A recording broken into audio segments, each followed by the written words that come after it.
बिस्मिल्लाहिर्रहमानिर्रहीम।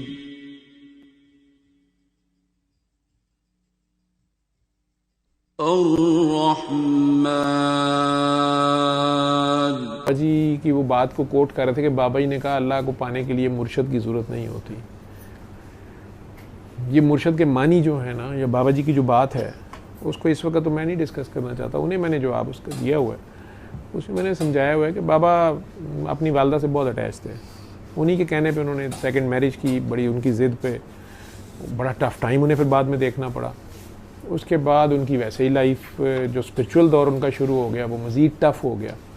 उन्होंने तो एक औरत को सहारा दिया ना, माँ के कहने पे दिया, जो बेवा थी, बच्चे थे उसके, या सारा। लेकिन मुआशरा प्रूव नहीं करता। ये जो हमारा मुआशरा यहाँ पे second marriage, third marriage, fourth marriage, वो उस तरह नहीं है जो नबी पाक सल्लल्लाहु अलैहि वसल्लम के दौर में थी। या उसका कॉन्सेप्ट जो था वो कोई ख़वातीन की जो शहदा हैं उनकी बीवियों को और बच्चों को रीहैब करना। चंद थोड़े से लोग मुसलमान थे, उन्होंने आपस में शादियाँ करनी थी ना। जो मुसलमान शहीद हो गए तो बाकी काकी आप कहाँ जाएँ, जिनकी खामन भी जंग में शहीद हो गया, अगली बार में जंग जी कोई नहीं जाएगा। तो वो तो जो भी कॉन्सेप्ट था, यहाँ पे तो अब ऐसे नहीं होता। और अगर आप वो करे भी तो इट इज़ वेरी डिफ़िकल्ट, हर बंदा नहीं अंडरस्टैंड करता।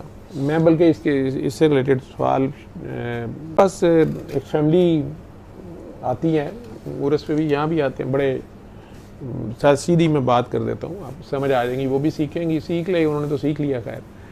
तो मेरे पास आए काफ़ी अरसे बाद, बीच में वो नहीं आए। उन्होंने मुझे मैसेज किया, बताया उनके भाई की डेथ हो गई, ठीक है, एक्सीडेंट में। तो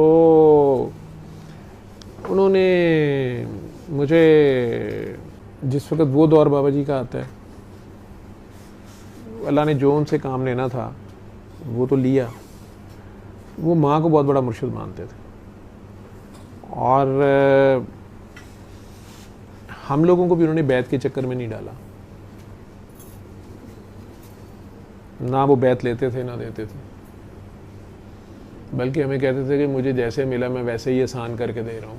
ये टके शेर के ऊपर जो कह रहे ना इतराज़ है, जैसे मैं कह रहा था कि वो उन्होंने निगत को कहा कि 1 रुपया में ला लोगे। अब उन्होंने कौन सा निगत से 1 रुपया लिया, मुहावरा है, ठीक है। उनकी नीयत को रब जानता है, अल्लाह उसको माइंड कर जाता है। जी मुझे टके शेर कह रहे हैं, जैसे मुझे उन्होंने डांट लगाई, किसी बंदे को मैं तरले कर रहा था कि वो दुआ कर ले, वो ऊपर से आगे उन्होंने देख लिया, तो उन्होंने मुझे बाद में उस बंदे के जाने पर डांटा कि मैंने तुझे, ये तो क्या कर रहा था। तो मैंने कहा बाबा जी उसका बच्चा मारे, मैं उसको कह रहा हूँ दुआ कर ले, वो बंदा नहीं मान रहा। तो इस तरह हॉस्पिटल में था खड़ा हुआ। तो मुझे कहते काका बाबा, बाबे ने सस्ता कर दिया है लेकिन ठुड्डों में नहीं रखा, बाबे ने आसान कर दिया है, अल्लाह आसान कर दिया। कल ही मेरा बड़ा अच्छा दोस्त था, इस्लामाबाद से आया हुआ, तो मुझे कह रहा था कि जावेद असल में ना तुम इतना सिंप्लीफाई करके जो बात बता रहे हो ना, या इतनी आसान करके, कुछ लोग तो इसलिए माइंड करते हैं जिन्होंने इसको मुश्किल खुद से बनाया हुआ है, या वो लोगों को कहते हैं उफ आप नहीं बात कर सकते, परे हो जाए। एक तो वो माइंड करते हैं, दूसरे कहते हैं हमारे जैसे लोग भी जिन्होंने जंगलों की खाक छानी है रब की तलाश में, या अपने ख्याल में इसको बहुत मुश्किल बनाया हुआ है, वो जब तुम उसको इतना सिंप्लीफाई सा करके, सादा सा करके बताते ना, तो वो हमें भी हजम शुरू में नहीं होता। या हमें भी लगता है कि एडी आसान गल एंड में, ये क्या मतलब, ये क्या मतलब है, मतलब अल्लाह इतनी ईजिली अवेलेबल है। कहते आप वाकई वो जो सरकार ने कहा था ना कि अल्लाह से बच्चों की तरह बातें करो, दुआ मांगो, बच्चों की तरह दुआ मांगो, तो वो आपने बिल्कुल वो बच्चों वाले चक्कर अल्लाह मियाँ के साथ कर दिया है। तो वो ना कई बार हजम नहीं होता, मतलब अपनी, मुझे कहते हैं कि अपनी खुशकिस्मती पे यकीन नहीं आता कि वाकई अल्लाह इतना आसान सब मिल गया है। तो कहते हैं असल में कई बार ये जो आपकी इतनी सिंप्लीफिकेशन है ना, ये लोगों को थोड़ी शक में डाल देती है। तो या कई लोगों का अल्लाह बहुत ही रिस्पेक्टफुल है, तो वो कहते हैं ले एडा आराम ना अल्लाह के में मिल गया, बगैर वजू दे या बगैर डॉक्टर साहब नमाज दे बगैर, या जो भी वो इतराज़ात उनके होते हैं।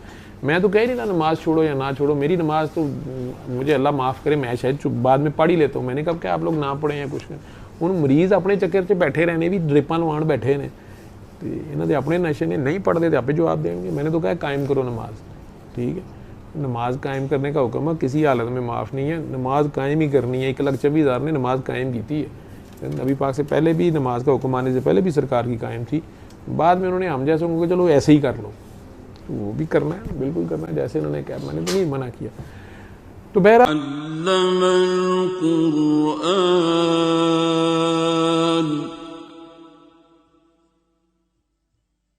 खलक़ल इंसान